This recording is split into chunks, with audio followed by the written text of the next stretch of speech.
കാട്ടുചോലക്കുളിരലയോട് കാറ്റു പറഞ്ഞൊരു കഥയാണീ. കുറുങ്ങുപൂവിൻ കവിളുരുമി കരിവണ്ടോതിയ കഥയാണീ. കാട്ടുചോലക്കുളിരലയോട് കാറ്റു പറഞ്ഞൊരു കഥയാണീ. കുറുങ്ങുപൂവിൻ കവിളുരുമി കരിവണ്ടോതിയ കഥയാണീ. കഥ കഥ കഥ കാക്കത്തൊള്ളായിരം, കഥ കഥ കഥ കാക്കത്തൊള്ളായിരം.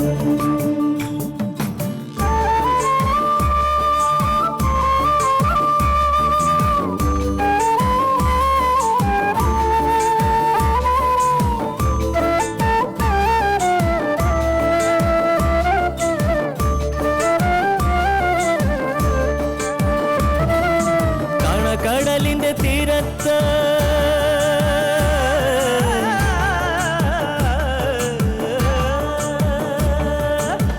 കടലിന്റെ തീരത്തണയണ തിരകൾ പറയണ കഥയാണ്.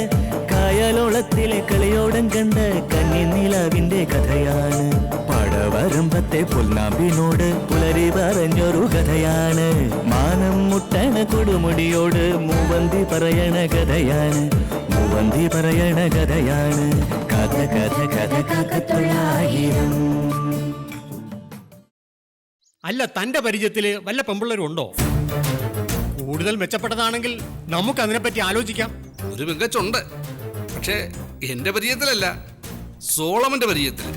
എന്നുവെച്ചാ തന്റെ മോന് എന്തോ ചില ചുറ്റിക്കളി ഉണ്ട് കുര്യാക്കോസേ. അവരാൻ എന്താണ് ഈ പറയുന്നത്?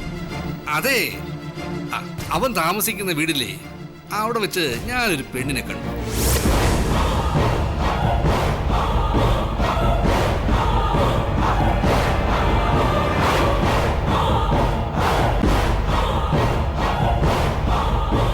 വെറും പെണ്ണല്ല, ഒരു സുന്ദരി. അത് ചിലപ്പോ വഴിതെറ്റി വന്ന പിള്ളേരുമായിരിക്കും. വഴി തെറ്റാതിരിക്കാനാണ് ഞാൻ മുന്നറിയിപ്പ് തരുന്നത്. എടോ, അതങ്ങനെ വിട്ടുകളയേണ്ട വിഷയമല്ല. ഒരു ചെറുപ്പക്കാരൻ ഒറ്റയ്ക്ക് താമസിക്കുന്ന വീട്, അവിടെ അവൾക്ക് എന്ത് കാര്യം? സോളമൻ എനിക്ക് അന്യനല്ലല്ലോ. ആ അവകാശം വെച്ച് ഞാൻ അവനെ ചോദ്യം ചെയ്തു. എന്നിട്ട് കൂട്ടുകാരന്റെ ഭാര്യ അതാ ഇതാന്നൊക്കെ പറഞ്ഞു.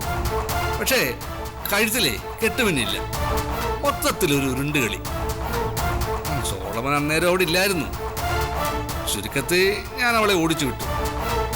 പിന്നെ ചില ചെക്കിങ്ങൊക്കെ നടത്തിയെങ്കിലും പിന്നെ അവളെ കണ്ടില്ല. എന്നാലും ആ ബന്ധം ഇപ്പോഴും നിലവിലുണ്ടെന്ന എന്റെ വിശ്വാസം. കുഴപ്പമായിട്ട് താൻ എന്തെങ്കിലും കണ്ടോടോ? എങ്കിൽ ഞാൻ ആദ്യം പറയില്ലേ, ഇന്ന് ഞാൻ അവനെ ഏടോ നിക്ക്, എടുത്തിയാടി ഒന്നും ചെയ്യാതെ. അതുകൊണ്ടാ ഫോണിൽ പറയാതെ ഞാൻ തന്നെ വിളിച്ചു വരുത്തിയത്. ഇതൊന്നും അറിഞ്ഞതായിട്ടേ കുര്യാക്കോസ് തൽക്കാലം ഭാവിക്കണ്ട.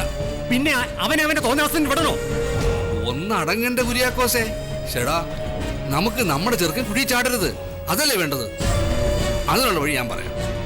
സോളമൻ ആഫീസിൽ നിന്ന് വരാൻ വൈകുന്നേരമാവും. അതുവരെ നമുക്ക് എന്റെ വീട്ടിൽ പോയിരിക്കാം. നമുക്ക് ഓഫീസിൽ നിന്ന് അവനെ കണ്ടാലോ? എന്നാത്തിനാടോ, ബുദ്ധിപരമായിട്ട് കൈകാര്യം ചെയ്യേണ്ട കേസല്ലേ ഇത്. താൻ വന്നേ, നമ്മളിപ്പോ എന്റെ വീട്ടിലേക്കാ പോകുന്നേ.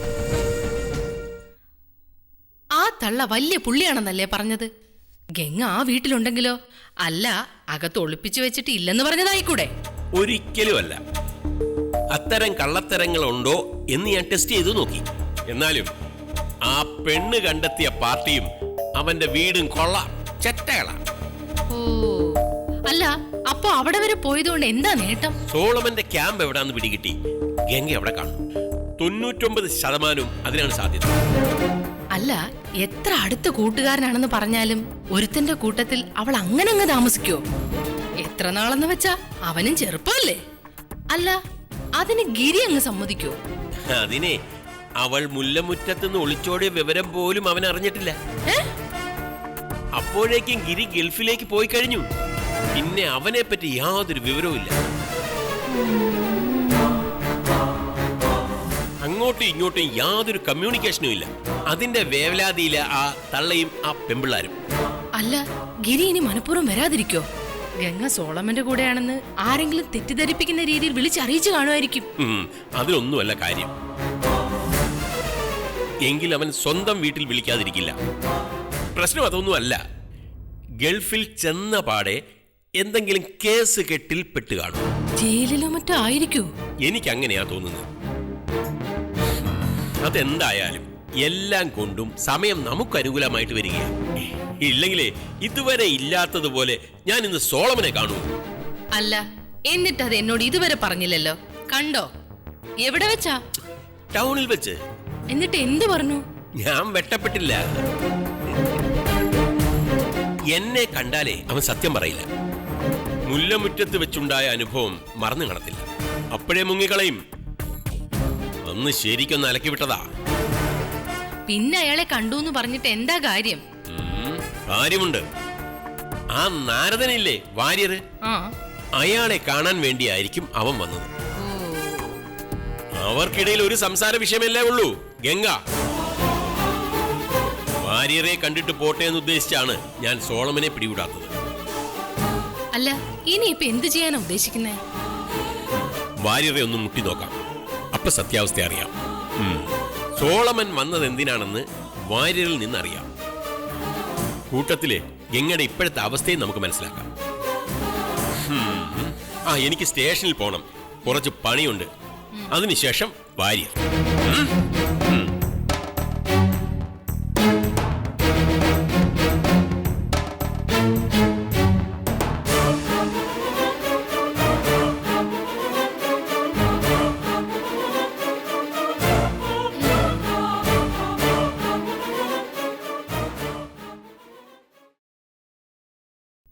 സോളമൻ ബാങ്കിൽ വന്ന് കണ്ടത് നന്നായി. ഇവിടെ ആയിരുന്നെങ്കിൽ അന്വേഷണത്തിന് ആളിങ്ങെത്തിയേനെ. ഇവിടെ ആര് വരുന്നു, എന്തു ചെയ്യുന്നു എന്ന് വാച്ച് ചെയ്യാൻ SI ബാഹുലേയൻ ആളെ ഏർപ്പാടാക്കിയിട്ടുണ്ടാവും. ഗംഗയ്ക്ക് സുഖാണോ അച്ഛാ? അക്കാര്യം എന്തെങ്കിലും പറഞ്ഞോ? ഉടനെ ഗംഗമോളെ കാണാൻ പോവല്ലേ, അപ്പൊ എല്ലാം അറിയാലോ. കണ്ടാ മാത്രം പോരാ, ഗംഗ ഇങ്ങോട്ട് കൂട്ടിക്കൊണ്ടുവരണം. അതിന്റെ പേരിൽ എന്ത് പ്രശ്നം ഉണ്ടായാലും വേണ്ടില്ല. സ്വന്തക്കാരകന്ന് നിൽക്കുന്നിടത്ത് ഇത്രയും നാളും സോളമൻ സഹായിച്ചില്ലേ? ഒന്നോർത്ത അയാള് ഗംഗയുടെ ആരാ? കൂട്ടുകാരെ സ്നേഹിക്കുന്ന പെൺകുട്ടിയെ ഇങ്ങനെ സ്വന്തം പെങ്ങളെ പോലെ സംരക്ഷിക്കുന്ന എത്ര പേരുണ്ട്? അപ്പോ അയാൾക്കൊരു അസൗകര്യം വരുമ്പോ നമ്മൾ അവസരത്തിനൊത്ത് ഉയരണം. അതിനാ രുക്മിണി ഞാൻ ചെല്ലാമെന്ന് പറഞ്ഞത്. എല്ലാം നിങ്ങൾ രണ്ടാളോടും ഒന്ന് ആലോചിക്കണമെന്ന് തോന്നി. ഗംഗ ഇങ്ങോട്ട് വിളിച്ചോണ്ട് വന്നാൽ അവള് നിൽക്കേണ്ടത് ഇവിടെയാ, നോക്കേണ്ടത് നിങ്ങളും. അപ്പോ ഞാൻ മാത്രമായ ഒരു തീരുമാനം എടുക്കരുതല്ലോ. ഗംഗ വന്ന് ഇവിടെ താമസിക്കുന്ന വിവരം ബാഹുലേനും വീട്ടുകാരെ അറിയാതെ നോക്കണം. അക്കാര്യം പ്രത്യേകം ശ്രദ്ധിക്കണം. അറിഞ്ഞാൽ എന്താ അമ്മേ, ഇത് നമ്മുടെ വീടാ. നമുക്കിഷ്ടമുള്ളവരെ ഇവിടെ താമസിപ്പിക്കാം. അവർക്ക് ചോദിക്കേണ്ട കാര്യം എന്താ? ഗംഗ ക്രിമിനൽ കേസിലെ പ്രതിയൊന്നുമല്ല, പോലീസിന്റെ നോട്ടപ്പുള്ളി ആവാൻ. അയാൾക്കൊരു SI ഉദ്യോഗം ഉണ്ടെന്ന് വെച്ച് അങ്ങനെ അയാളെ പേടിക്കേണ്ട ആവശ്യമൊന്നുമില്ല. പക്ഷേ അതിന്റെ പേരില് ഗീതയും ശാരദയേട്ടത്തെയും അവിടെ അനുഭവിക്കേണ്ടി വരില്ലേ? അവരിപ്പോ അയാളുടെ വീട്ടുതടങ്കലിലല്ലേ ഉള്ളത്. ഇപ്പൊ ഉള്ളതിൽ കൂടുതൽ ഉപദ്രവം എന്ത് സഹിക്കാനാ? ഗംഗ വന്നു കഴിയുമ്പോ ശാരദേന്റെ ഇങ്ങോട്ട് വിളിച്ചോണ്ട് വരണം. അതിനവര് വിടുവോ? മോള് ചെന്ന് ആവശ്യപ്പെട്ട അമ്മയെ വിടാതിരിക്കാൻ ഒരു കാരണവുമില്ല. സുഖമില്ലാത്ത ആന്റിയെ അവര് ചികിത്സിപ്പിക്കുക പോലുമില്ല. അക്കാര്യം പറഞ്ഞായാലും നമുക്ക് ശാരദേന്റെ അവിടെ നിന്ന് കൊണ്ടുവരണം. ഗംഗ വന്നു കഴിഞ്ഞാൽ എല്ലാ കാര്യങ്ങൾക്കും ഒരു ബലമാവും. അവകാശമുള്ള ഒരാൾ കൂടെ നിൽക്കുകയല്ലേ. അച്ഛൻ അതിനു മുമ്പ് ഗീതേച്ചിയുടെ വീട് വരെ ഒന്ന് പോണം. ശാരദേന്റെ അവസ്ഥ എന്താണെന്ന് അറിയണം. എങ്ങനെ അവരവിടെ ഇട്ടിരിക്കുന്നെന്ന് അന്വേഷിക്കുകയും വേണം. മാനസിക രോഗിയായ ഒരാളെ അത് ഒരു സ്ത്രീയെ കഷ്ടപ്പെടുത്തുവാണെങ്കിൽ മനുഷ്യാവകാശ കമ്മീഷനിൽ പരാതി കൊടുക്കാം. അപ്പോ SI നമ്മളെ പേടിക്കാൻ തുടങ്ങും. പോമോളെ, ഇനി ഇക്കാര്യത്തിൽ എന്തെങ്കിലും ചെയ്തേ പറ്റൂ. ഗംഗയും കാണണം, ശാരദയുടെ അവസ്ഥയും അറിയണം. മാഷിന്റെ കുടുംബത്തോടുള്ള സ്നേഹം വാക്കുകളിൽ ഉണ്ടായാൽ മാത്രം പോരല്ലോ, സഹായ പ്രവൃത്തികളിലൂടെ തന്നെ തെളിയിക്കണം. അത് ഞാൻ തീരുമാനിച്ചു കഴിഞ്ഞു.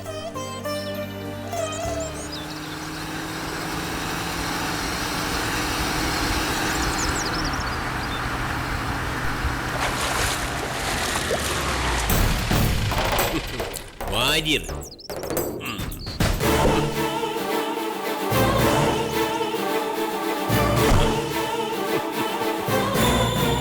ഹലോ, നമസ്കാരമുണ്ട്. നമസ്കാരം. തേടിവള്ളി കാലെ ചുറ്റിയെന്ന് വാര്യർ സാറെ കണ്ടപ്പോഴേ ഞാൻ വിചാരിക്കായിരുന്നു. പിന്നെ സാറിന്റെ ഫോൺ നമ്പര് എന്റെ കൈ തങ്ങ് പോയി. അതാ ഇടയ്ക്ക് വിളിക്കാഞ്ഞത്. അല്ലെങ്കിലും ഫോൺ കേടായിരിക്കുക. ആ, നന്നാക്കണം. കേടായാൽ നന്നാക്കണം. ഏത്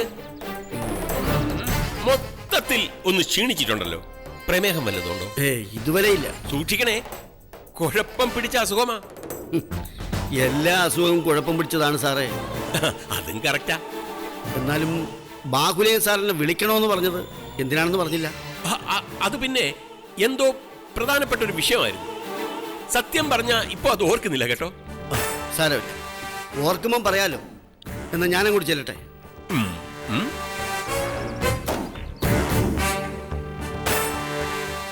ആ പിന്നെ ഗംഗ സുഖമായിരിക്കുന്നോ? എന്തൊക്കെയാ അവളുടെ വർത്തമാനങ്ങള്? ഗംഗയോ? അതെ, മുല്ലമുറ്റത്തെ നമ്മുടെ ഗംഗയെ സോളമൻ വന്നിട്ട് അവിടുത്തെ കാര്യങ്ങൾ എന്തു പറഞ്ഞെന്നാ ചോദിച്ചത്. സോളമനോ? അതെ, ഗിരിയുടെ ഫ്രണ്ടേ. അവനല്ലേ അന്ന് ഗംഗയുടെ കൂടെ മുല്ലമുറ്റത്ത് വന്നത്? സോളമൻ. അയാൾ എവിടെ വന്നെന്നാ? കൊള്ളാമല്ലോ, ഉരുണ്ട് കളിക്കാതെ സാറേ. അവൻ വന്നു, നിങ്ങൾ തമ്മിൽ കണ്ടു. ആരെങ്കിലും പറഞ്ഞുള്ള അറിവല്ല, ഞാൻ അവനെ നേരിൽ കണ്ടതാണ്. വെറുതെ അവൻ വാര്യരെ കാണാൻ വരില്ല. നിങ്ങൾ ബന്ധുക്കളല്ല, വേറെ വലിയ അടുപ്പവും ഇല്ല. ഗിരിയുമായും അതുവഴി ഗംഗയുമായും നല്ല അടുപ്പമുള്ള ആളാണ് സോളമൻ. അതുകൊണ്ടാണല്ലോ അവക്ക് അകമ്പടിയായിട്ട് അവൻ തറവാട്ടിൽ വന്നത്. ഇപ്പം വീണ്ടും സോളമൻ വാര്യരെ സന്ദർശിച്ചത് വെറുതെ ആവില്ല. സംതിങ് സീരിയസ് ആയിട്ടുണ്ട്. ഗംഗ എന്തോ ദൗത്യം ഏൽപ്പിച്ചു വിട്ടതാ. ഇവിടെ വെച്ച് പറയാൻ ബുദ്ധിമുട്ടുണ്ടെങ്കിലേ നമുക്ക് സ്റ്റേഷൻ വരെ പോകാം. അവിടെ ചെന്ന് ചായയോ കാപ്പിയോ ഒക്കെ കുടിച്ചിട്ട് വിശദമായിട്ട് സംസാരിക്കാം. എന്താ? പോലീസ് സ്റ്റേഷനിൽ വരാൻ എനിക്ക് മടിയില്ല ബാഹുലേ സാറേ. അതൊരു പേടിപ്പെടുത്തുന്ന സ്ഥലമാണെന്ന് എനിക്ക് തോന്നിയിട്ടുമില്ല.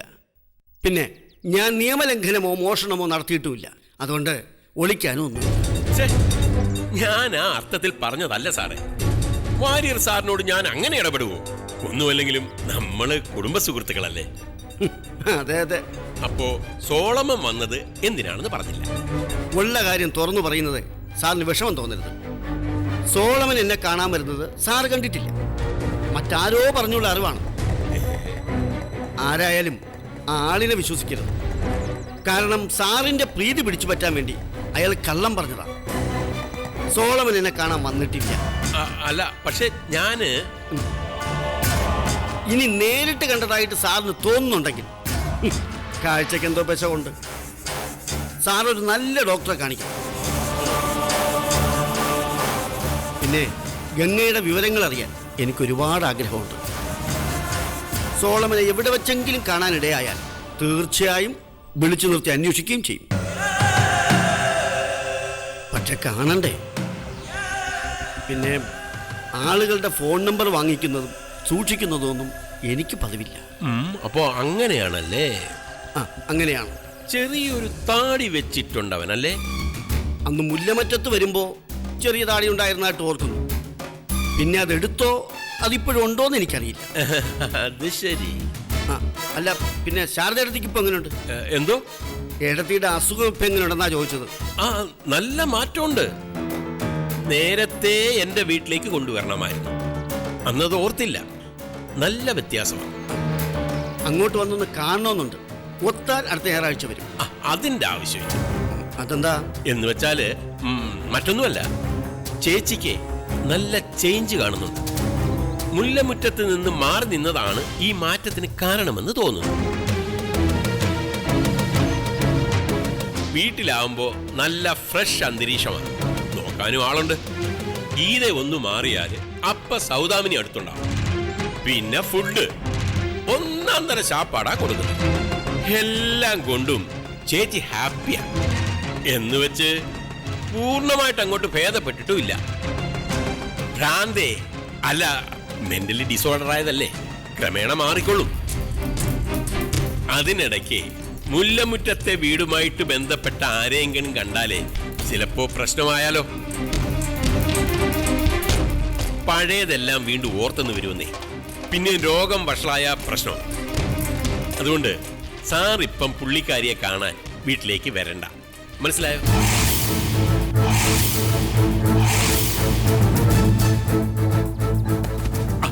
കുറച്ചൊന്ന് ക്ഷമിച്ചാലേ വട്ടേ അല്ല സോറി ഈ മെന്റൽ പ്രോബ്ലം പൂർണ്ണമായിട്ടങ്ങ് മാറും. ഞങ്ങൾ അതുപോലെ കെയർ കൊടുക്കുന്നുണ്ട്. അന്നേരം വന്ന് കാണാൻ. ആ പിന്നെ വൈഫിനെ മോളെ കൂടെ കൊണ്ടുവരണേ. ഏത് എന്നാ പിന്നെ അങ്ങനെയാകട്ടെ. എല്ലാം പറഞ്ഞതുപോലെ. ശരി ശരി.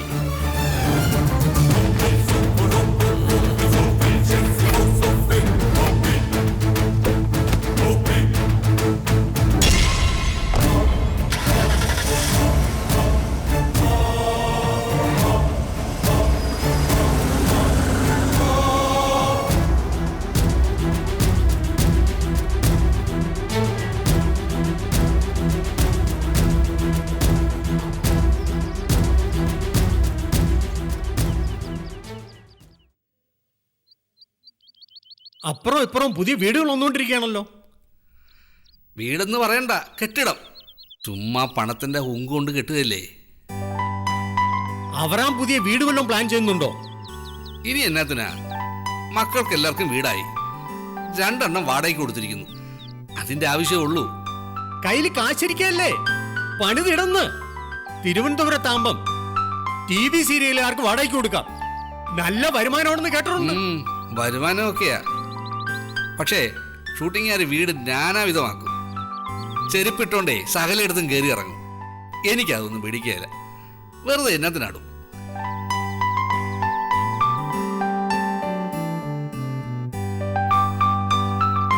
അപ്പോഴേ സോളവും വന്ന ലക്ഷണമില്ല. എന്നാലും വരാൻ സമയമായി. ഒന്ന് വിളിച്ചു നോക്കിയാലോ? വേണ്ട, അതാ ഞാൻ പറയാൻ തുടങ്ങിയത്. കുര്യാക്കോസ് വന്ന വിവരം അയാൾ ഇവിടെ വന്നിട്ട് അറിഞ്ഞാൽ മതി. കാര്യമുണ്ടെന്ന് വെച്ചോ. പിന്നൊരു കാര്യം, അപ്പനും മോനും കൂടെ രാത്രി വീട്ടിലോട്ട് വന്നോണം. അത്താഴം അവിടുന്ന. എന്നാ കയറി ചെല്ലും. എന്നാ ശരി. അല്ല, താൻ വരുന്നില്ലേ? എനിക്ക് അത്യാവശ്യമായിട്ടൊരു പാർട്ടിയെ കാണാനുണ്ട്. ശകല ചില്ലറ ഇടപാടാ. ഇന്ന് എന്തെങ്കിലും ശരിയാവും. അപ്പം എല്ലാം പറഞ്ഞ പോലെ. ശരി ശരി.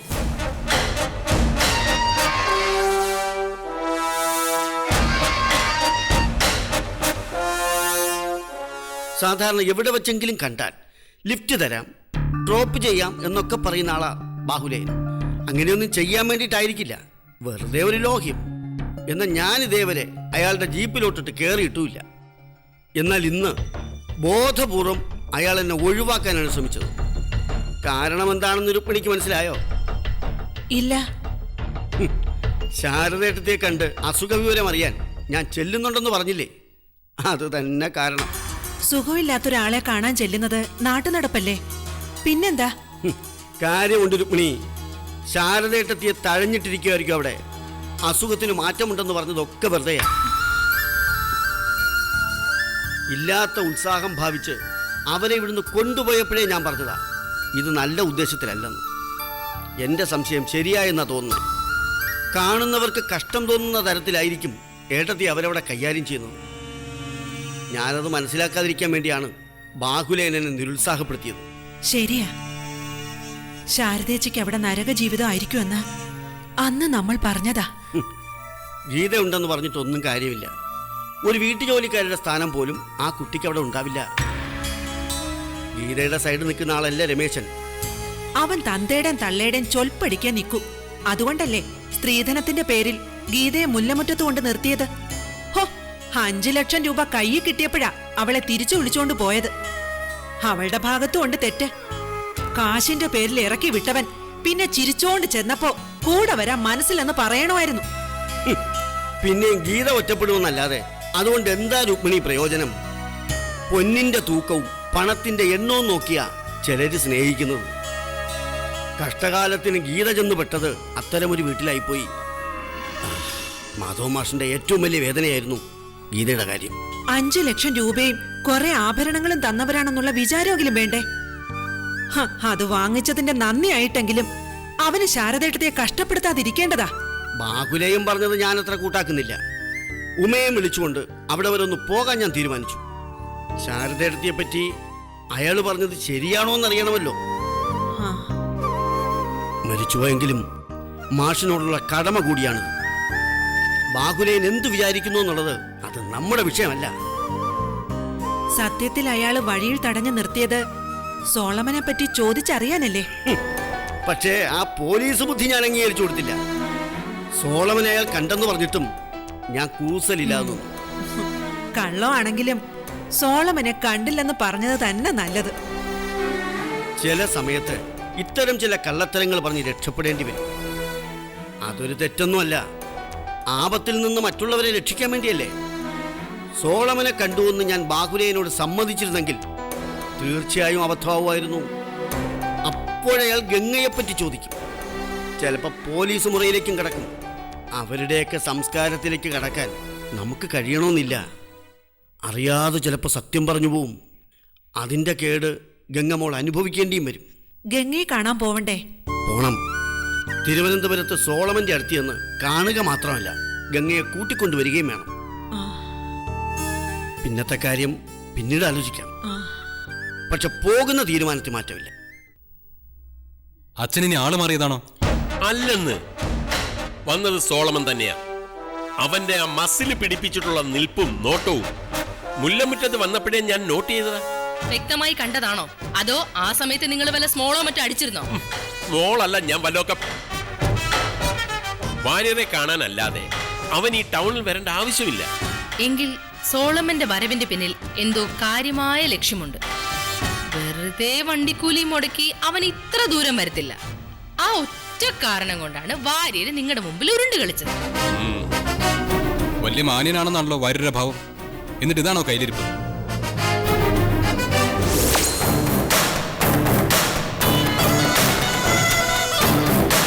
കരകാണ കടലല മേലെ മോഹപ്പൂങ്കുരുവി പറന്നേ. കണ്ണീർ കായലിലേതോ